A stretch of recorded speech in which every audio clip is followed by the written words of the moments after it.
private training, day training and group classes. While Colleen works with all ages and breeds, she has chosen to specialise in training puppies.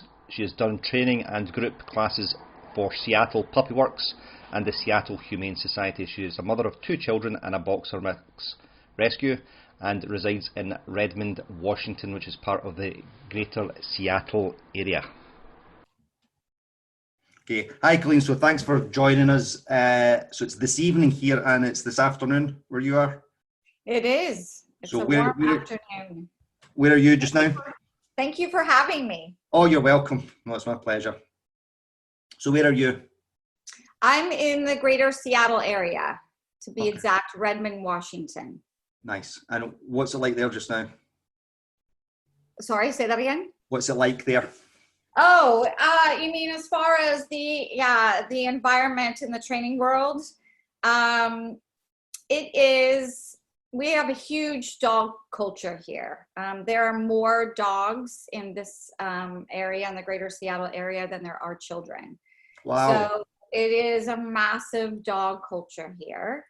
And so we have, not only before COVID hit, did we not have a massive population, but our shelters, breeders have, I mean, everyone's gone out and adopted dogs and puppies during this time. Okay. So it really has exponentially even gone up. So I don't know what the latest statistics are, but yeah, it's increased. For dog ownership. Dog ownership, exactly. So, which is a great thing to hear, that people have, gone out and adopted animals during this time. I have heard that some people have not been able to get a dog from a shelter because they've been cleaned out, so they've gone to breeders, right? Okay, yeah. So, it's good, it's great. It's just how is it going to last? Is it going to actually, are we going to have pets that are relinquished, dogs that are relinquished due to having to change homes or situations or financial situations, and then also behavioral issues that are going to arise from this. So, because we met 3 years ago, wasn't it? When I was out. And the leashes, it was so the company that makes the Wonder Walker, Doodads is Christopher's or Paul's company, and those leashes that we use, he was saying that, and this is where it struck me as so it's an 8-foot leash which you can adjust, and he was saying that it's so that you can, it's so long so you can sling it over your shoulder and carry 2 coffee cups with your dog at the same time, which I thought was really cool. It is. You see all the coffee kiosks at the dog parks, and people carrying them around while they're at the dog park, and walking around. Yes, huge dog and coffee culture here. Yes. Starbucks was founded in Seattle, wasn't it? It is. Yes. Yeah. And then we have, the crappy weather that makes you want to drink a lot of coffee. Yeah. Don't talk to me about crappy weather. All right. It's not far off. It's not far off. You get a summer, we don't. I blame everything on the weather here. If anyone's being grumpy, if they're too introverted, if they're treating their dog badly, it's all blamed on the weather.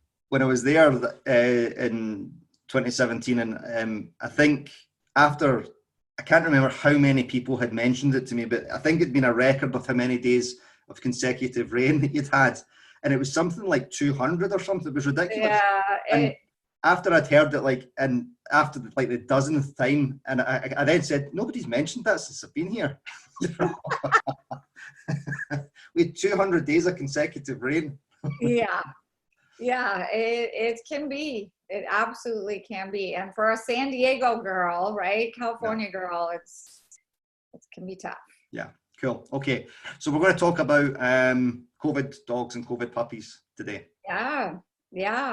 It's job security for me, but at the dog's expense. And it has been really tough to see, particularly separation anxiety and just lack of socialization.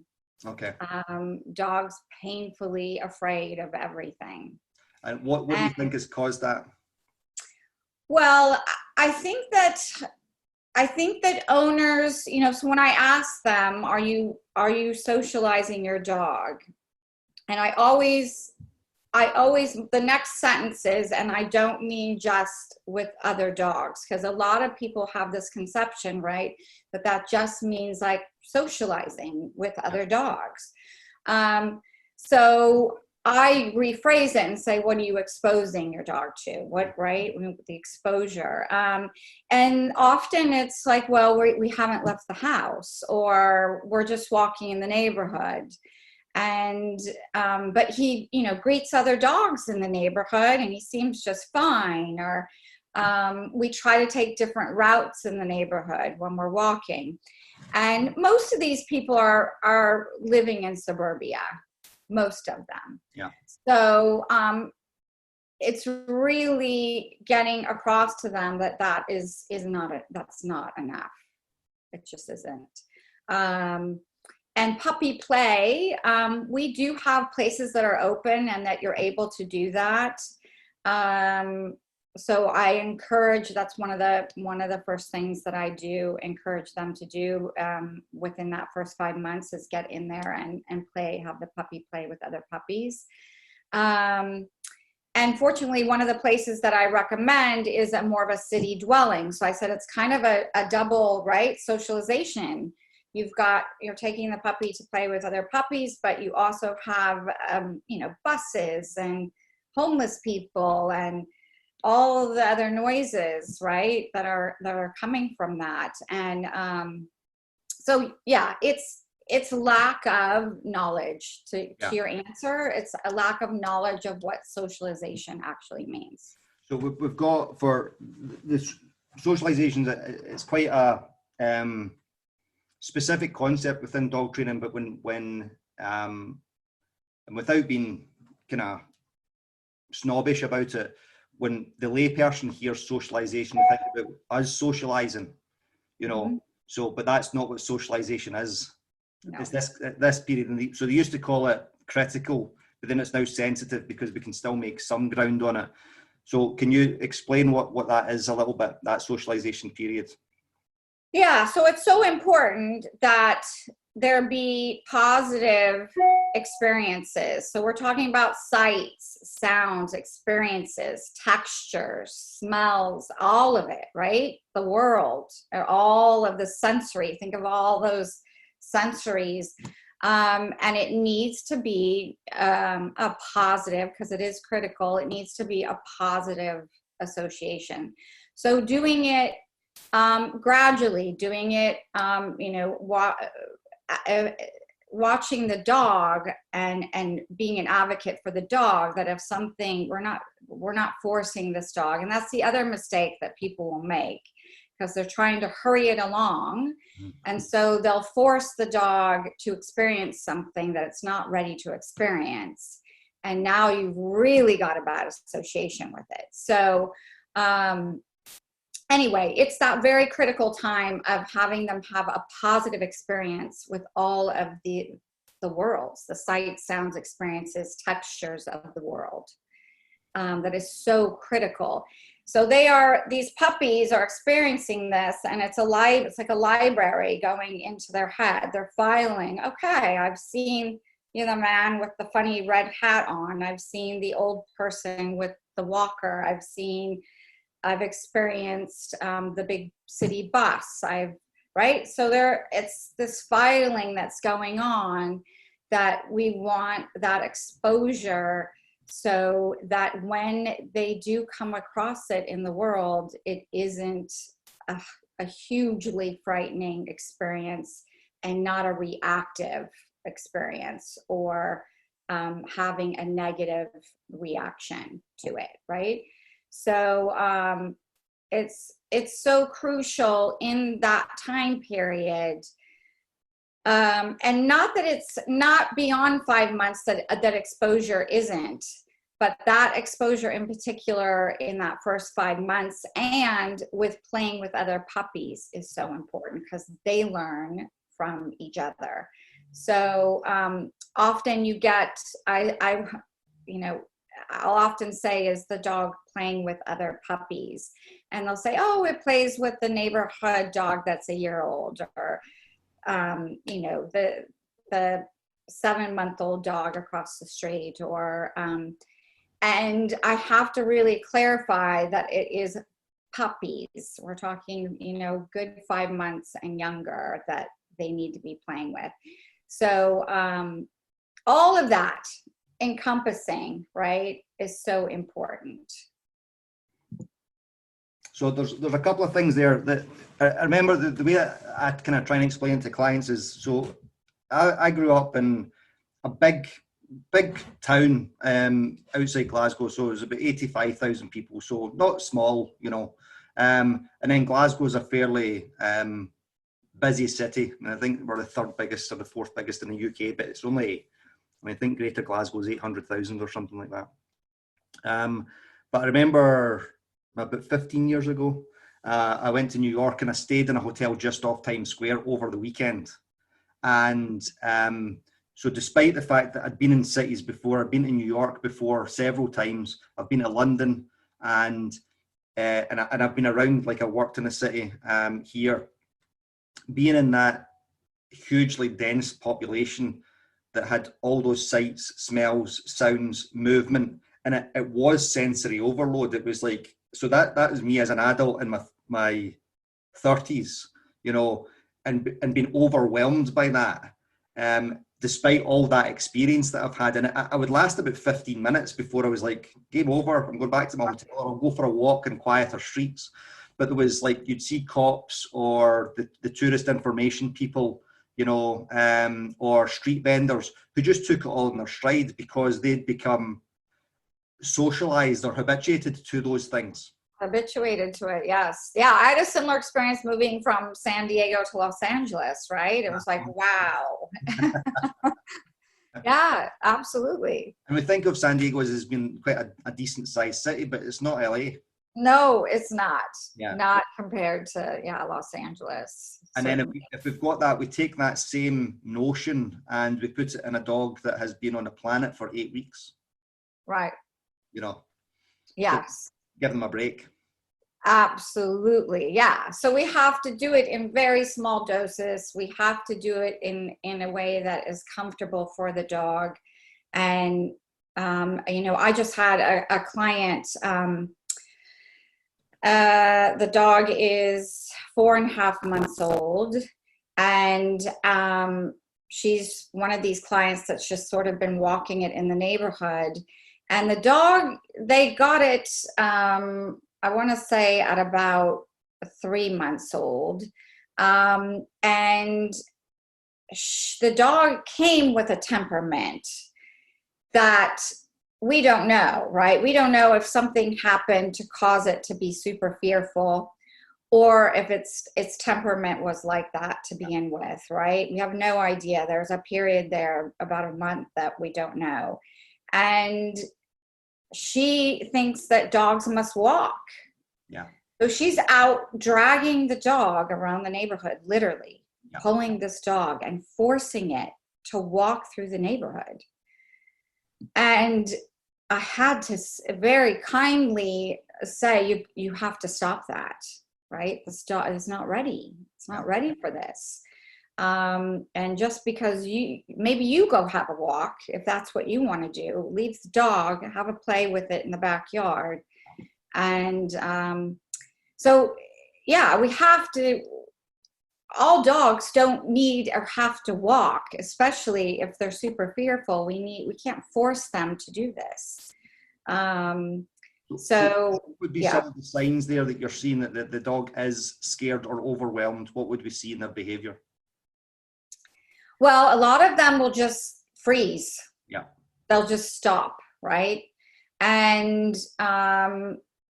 it's interesting because she says, well, you know, if it's usually just in the neighborhood that this is happening. If I put the dog in a car and I drive it to a trail, right? Mm-hmm. And we walk on the trail, or in another neighborhood, it's not happening. And I had to explain to her that the dog realizes that it's in a foreign place. It's probably so scared that it's not going to leave your side. Yeah. Where it is actually having a voice in your own neighborhood to say, hey, the house is back there. I know we're going in the opposite direction of it. I'd like to go that way. Yeah. So, the dog pulling you back to the house is a clear sign. I'm not ready. I don't want to do this. And that can be, sometimes that's the only sign. There's not lots of other overt signals that the dog's frightened, like ears back, head down, tail down, shivering. Very often they don't even appear. Right. And then the client the dog owner will mistake it for stubbornness. Absolutely. Yeah. He's just so stubborn, it's ridiculous. He's a dog. Why doesn't he want to walk? And so yes, it's misconceptions of what, how you're supposed to take a dog, especially one that might have a temperament of being fearful, and how you're supposed to expose it to the world and letting it have a say.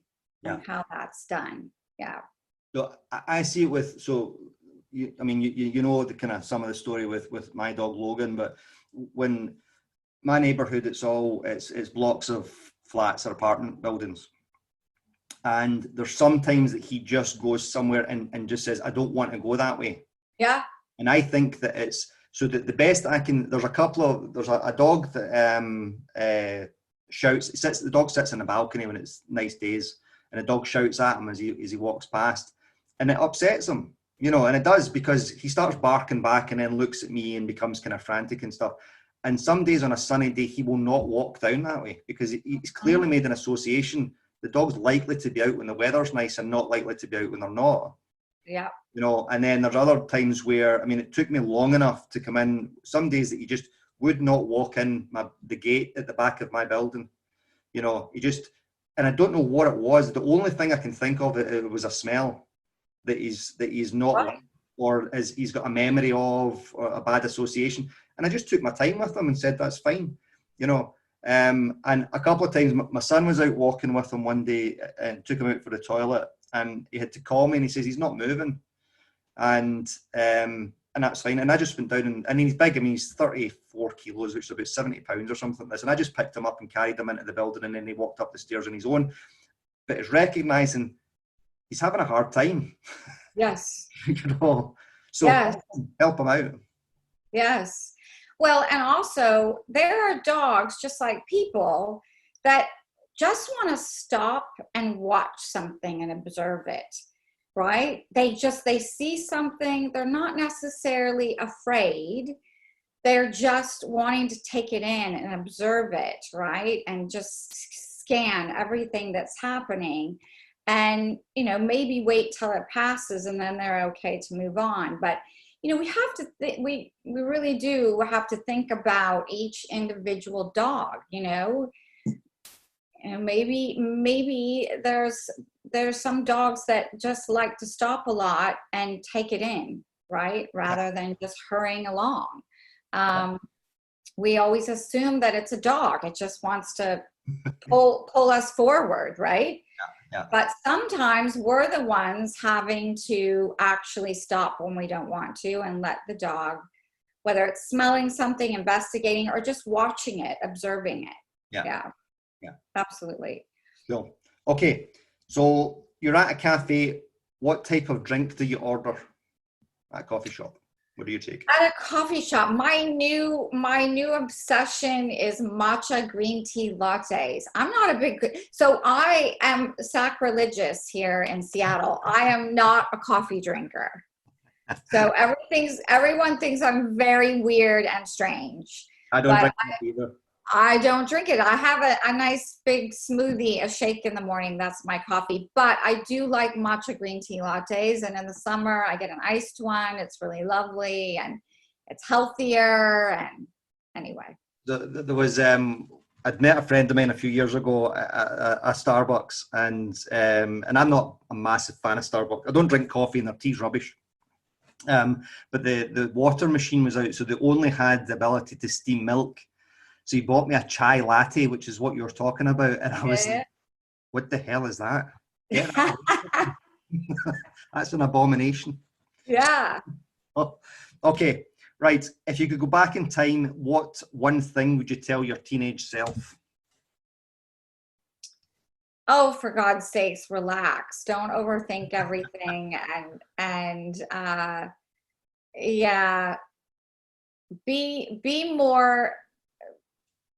more interested in who you are and being more true to yourself than worrying about what others think.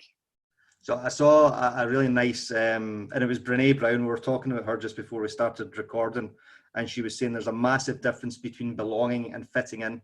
Yeah. So. Massive. Yes. Yeah. Yeah. So yes, not doing things to fit in. Yeah. Yeah. Cool. Okay. Right. So over with COVID, we've seen lots of that stuff didn't happen with the dogs. And so because people are at home more, the dogs are with them all the time, and we'll not talk about separation issues. It's far too big a topic. Yeah, I agree. Now, and you need professional help with it anyway, if it's going on with your dog. So you've got these dogs that are fearful, because they've missed that sensitive period and they're now 5, 6, 7 months old. So what kind of things do we do in order to help those dogs? Well, we have to do a little bit of backtracking, and we have things that are scary, and we have to make them unscary. And so typically, most dogs are very food motivated, and highly reinforcing and rewarding them through any type of experience at a comfortable level. Again, we're taking into account how comfortable is the dog with this experience or thing or sight or sound. And so it's that, right? It's exposing, they're going to have to go through life, and we need to start to build a positive association with these things as much as we can. It's also choosing things and setting them up for success, right? So you're not going to take the dog and not that you would right now, because there isn't any outdoor concerts, but you're not going to take the dog to the outdoor concert. If everything gets lifted tomorrow, you're not going to bring your very shy, fearful dog to the outdoor concert, right? And then the other part of this is also is realizing that maybe, right, you have to have some, depending on the degree, but you have to have some sort of acceptance to the fact that your dog is never going to be the dog that rushes in and is, right, the life of the party. And so having that acceptance and then making choices based on that. And then doing as much as you can to reverse any bad associations. Right? So we see it here. I mean, where do if dogs are coming in from other countries, and we're trying to do this without sounding hideously xenophobic. So what countries do you get your dogs being imported from for rescue? So Costa Rica's one, isn't it? Costa Rica, Mexico are two probably of the bigger. Yeah. We do have, a few rescues that rescue the Korean from the Korean, dog farms, and they come over. I've had some experiences with rehabilitating some of those. And then we we get a lot here in Washington from just in the States, from Georgia, Texas. Okay. Yeah, places like that. Well, we get it here. The kind of the three main ones here are Spanish dogs, Cypriot dogs, and Romanian. So those are the main ones that we seem to see, and it's very similar. What you were just saying there is there's a good chance that these dogs will never be those social butterflies that people want, and they're well intentioned, and I'm not criticizing anybody, but we bring in a dog that's been on the street in Romania, or has been born in a shelter in Romania, stayed with 50 other dogs in an open compound for 6 months, had a traumatic experience coming across here in the back of a van, and then people want to take the dog to the pub or to the coffee shop or to a restaurant, within 6 weeks, and you're like, it's maybe not even going to be happening within 5 years. No, exactly. And it's just accepting that that's the dog you've got, and it is. We can make that dog as robust as we can within their capability, but that might still not fit with what we want as dog ownership. Right. And so it's accepting that and having the patience to deal with it, right? Yeah. Right? Delicately. Yeah. And you learn a lot about yourselves living with these dogs. Yes, absolutely. Yes. Yeah. Okay. So we've talked about some of the solutions and stuff like this. So if people are, depending on what happens with the pandemic over the next X amount of months, because that's what it'll be 6 months, 12, 18, could be 2, 3, 4 years before we're back to some semblance of something. If people are getting, there's a good chance we'll get locked down again, there's a good chance that will happen. So if people are buying puppies and we are in lockdown and they're buying a puppy during that time, what are kind of things that they should be aware of in order to prevent some of these problems? Well, I always say, I realize like you don't want to go out recklessly exposing, for the puppy's sake and for your sake because of COVID, right? You don't want to go out recklessly, but bring your dog, if you've got to go pick up some things for your home project. Everyone's doing home projects right now because they're stuck at home. Take your puppy to the Home Depot, the Lowe's, the place that you're going to pick up your supplies. Take your puppy. You can put it in the cart. You can put it in a carrier. You can have this experience. Bring your high value treats and pick a quiet time, not a super busy time when you go, and pick aisles to go down that aren't riddled with all the craziness, and have the opportunity to expose your puppy. I personally don't see there being excuses. Yeah. And granted, we don't have outdoor concerts, and we don't have, cafes littered with people, but we do have opportunities to get, you can still go sit around a park, a playground where there are children playing and running and screaming and all of that's going on, right? They don't have to interact one-on-one with the children. It's just that exposure, right? So I honestly, yes, you have to make a little bit more effort, and you have to get out of the house, and you have to, for the people who are saying, well, we're just not leaving the house, so there's no opportunity for alone time for the dog. And I say, well, you could choose to have a walk without the dog. The dog doesn't need to be on every single walk that you go on. Have the dog in the crate for a half an hour with a really nice chew, a really nice bone, while you go on a walk for a half an hour with your family. So there are lots of opportunities. You have to schedule them in. You have to make them happen. We're not in a lifestyle right now where they're not forced upon us. We're not just automatically leaving for work. We're not automatically leaving to go have dinners at friends' houses or having people over, right? So getting out and finding places where you can safely expose your dog has to be scheduled in. Yeah. Yeah. You have to put it on your calendar, right?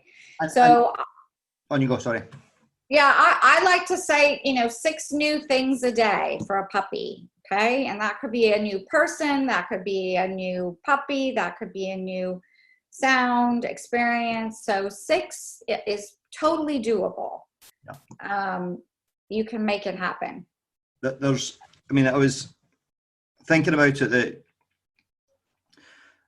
when I'm working with clients, and I'm always trying to always looking to future-proof stuff, so say to them, we need to do this now, or it's going to be a problem in 6 weeks, 6 months, a year's time if we don't get it done. And it'll be a much bigger problem because, the dog will at least have it that practice, of doing that stuff. So even if the worst came to the worst, because I was thinking of it just as you were talking there. So Italy was, their lockdown was extreme. They had to get the food deliveries to their houses, their homes. But we've got, if somebody was getting a puppy and that happened, that they turn around and say you can't leave your house at all. Right. So then we've still got options. Well, you can get an app with noises on it, and you can sit there and play the app of the thunder, the whatever it is on the noise app. At least that's something, right? You can have some exposure, through technology, simulating these things, right? Life experiences.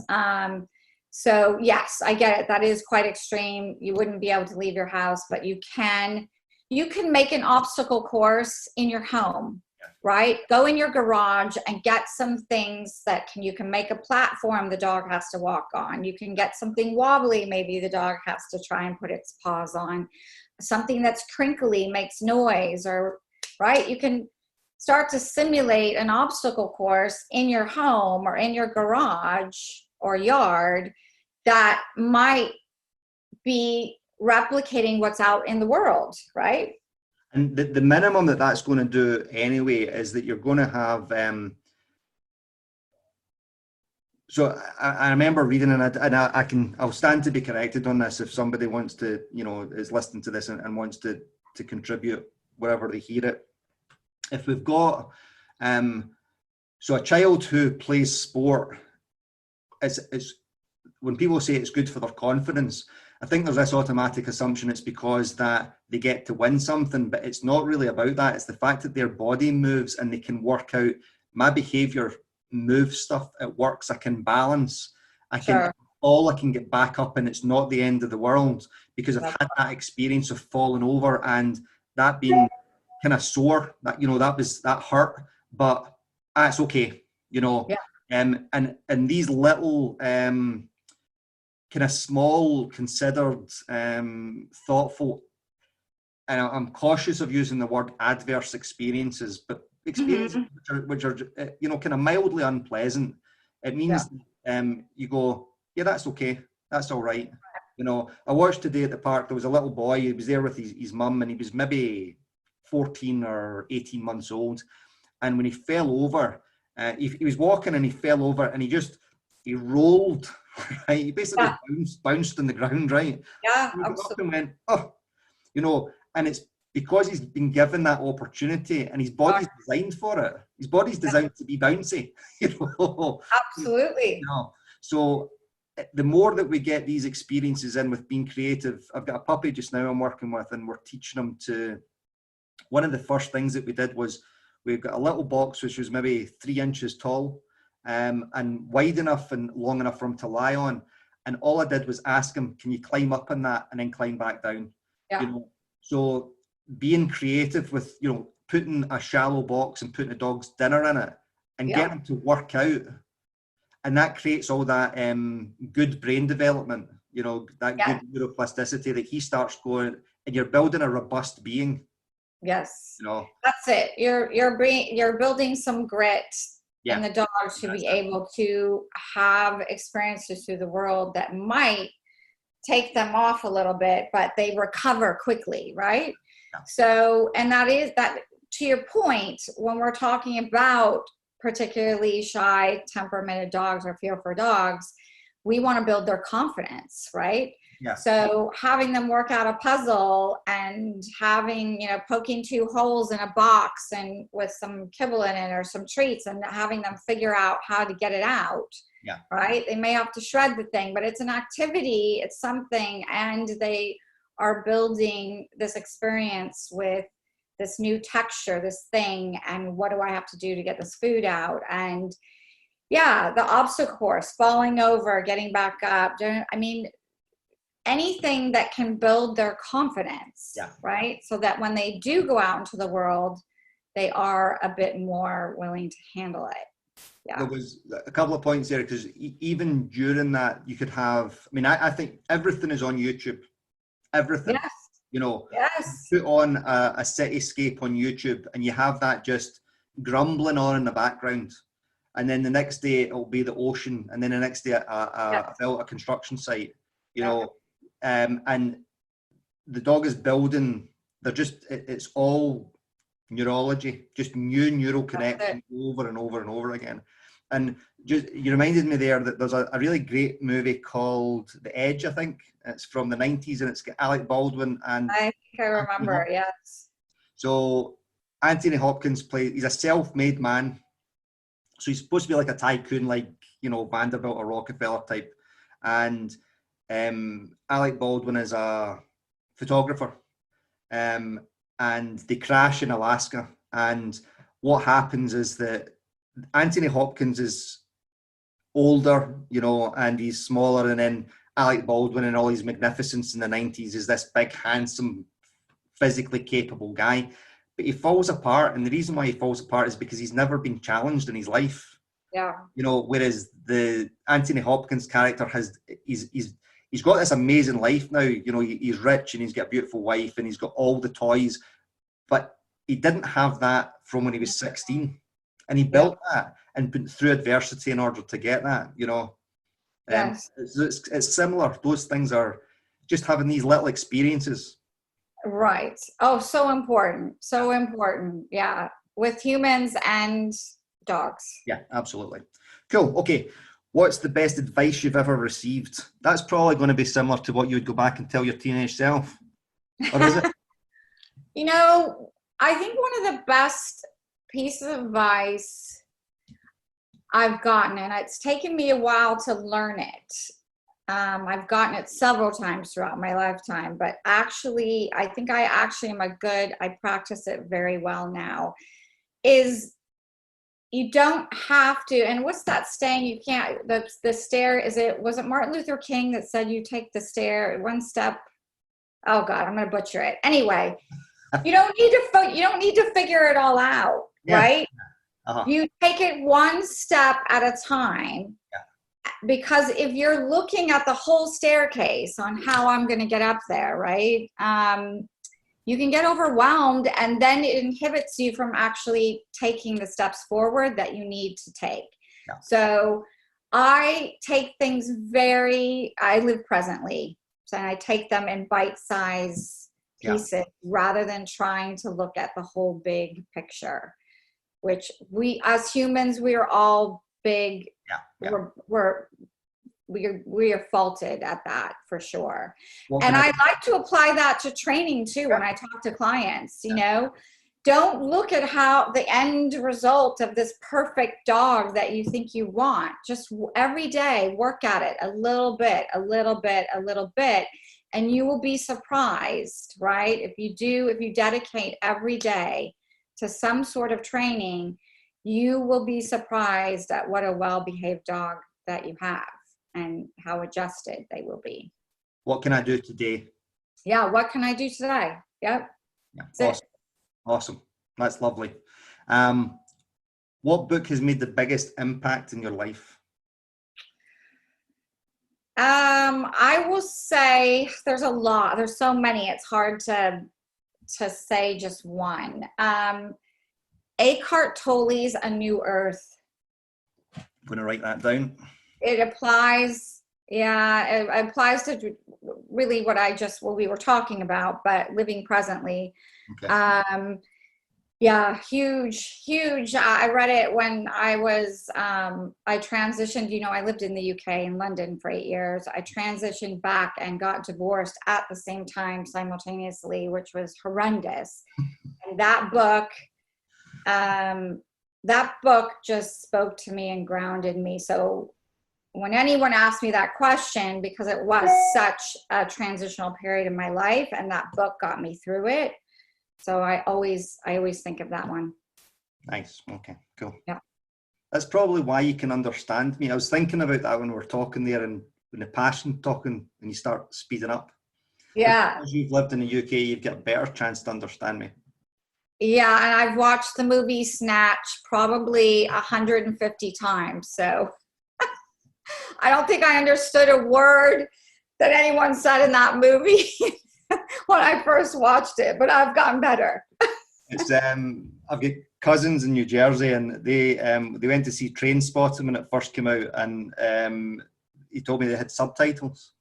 The hell? Yeah, can't understand you people. And then the other thing that he said, he took his friends to go and see, and he said it was a film about Scotland. I said, it's not about Scotland, it's about heroin addiction. It's not about Scotland. Okay, right. What is a BAM pot or a BAM? A BAM pot or a BAM? I have no idea. So it's a Scottish word. Yeah, I don't know. A BAM If you have to pot. call somebody a BAM pot. A BAM pot. Is it a bit like a wanker? Right, and now I'm going to have to... Right. So now I have to put the explicit thing on this, because I've got to swear. So I can't say that. I can't no, say you can't say that. And that's funny because when you come to America, when you go to the States, they will say that word not because they just think it's a funny word, and you're like, right. Well, It sounds so innocent. Okay, no, it is not like saying that. Okay. Somebody who's a BAM pot is like he's maybe a little bit unhinged, or he's a bit violent. Okay. So a head case, but like stay away from him, he's a BAM, Got it. BAM pot. All right. Okay, so you're going to try and say hod your wished the same way as I say it. So hod, but hod. with my accent. Hod. Hod. Yeah. Yeah. Well, that's not bad. Wished. Wished. And I say it all together. Hod your wished. Hod your wished. That's okay. That's not too bad. Not two Mrs. Doubtfire. It's bad. What do you think it means?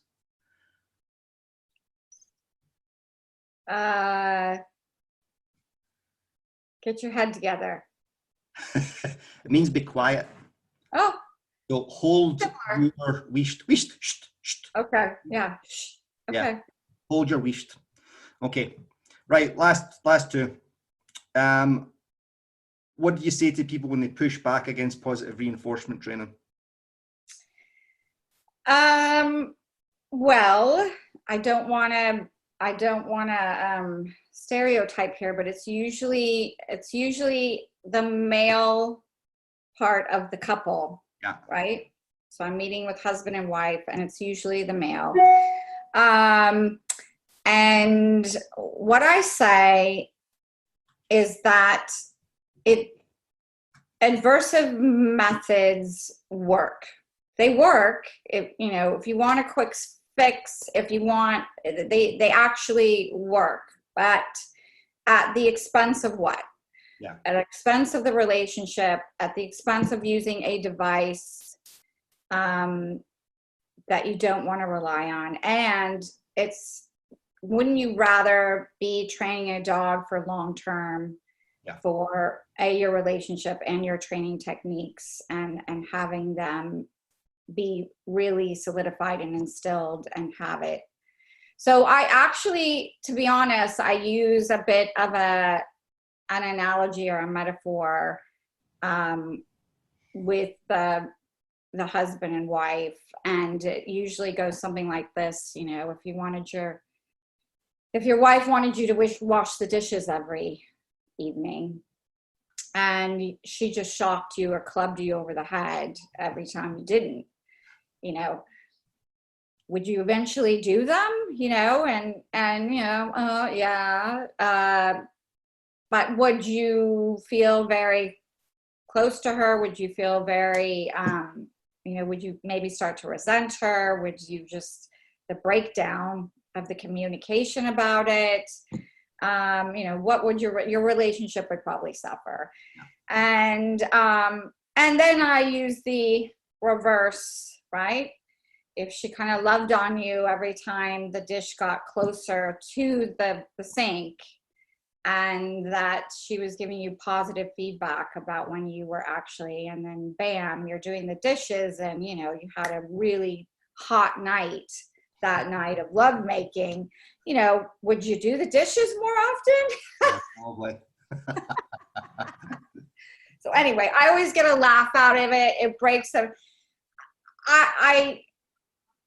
I go into the science about it too, you know, that it is actually, it's, you know, human proven and dog proven, that if we focus on what the dog is getting right and we teach it what to do instead of what we don't want it to do, then that what we don't want it to do sort of starts to go away, right? If we really, so I give them many examples, and I just win them over with my charm. Okay, right. Finish the sentence. Dog training is? Dog training is a spiritual relationship. Nice. That's lovely. Because it's a direct mirror to you. Yeah. So how are you interacting with that dog? What kind of relationship do you have with that dog? How are you inspiring that dog to do what you want it to do? Or how are you speaking to that dog that is relevant to them, right?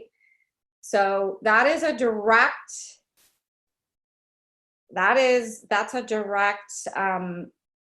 reflection of who you are. Yeah, lovely. Yeah. Perfect. Wonderful. So this has been great. I really enjoyed it. So thanks for your time.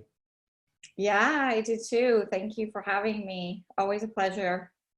So a massive thanks for listening today. If you're at all interested in learning more about dog training, I have several online courses available. If you go to glasgowdogtraineronline.thinkific.com, that's glasgowdogtraineronline.thinkific.com. There's a number of training courses there which are both standalone courses and membership courses. The dog training and behaviour modification course is £15 per month, and for that you get 10 new lessons every month on a rolling contract, kind of like Netflix. If you're interested in that course, if you use the discount code INTRO, INTRO20, INTRO20, and 20 is a 20, so that's INTRO20, at the checkout you'll get 20% off for the first 3 years.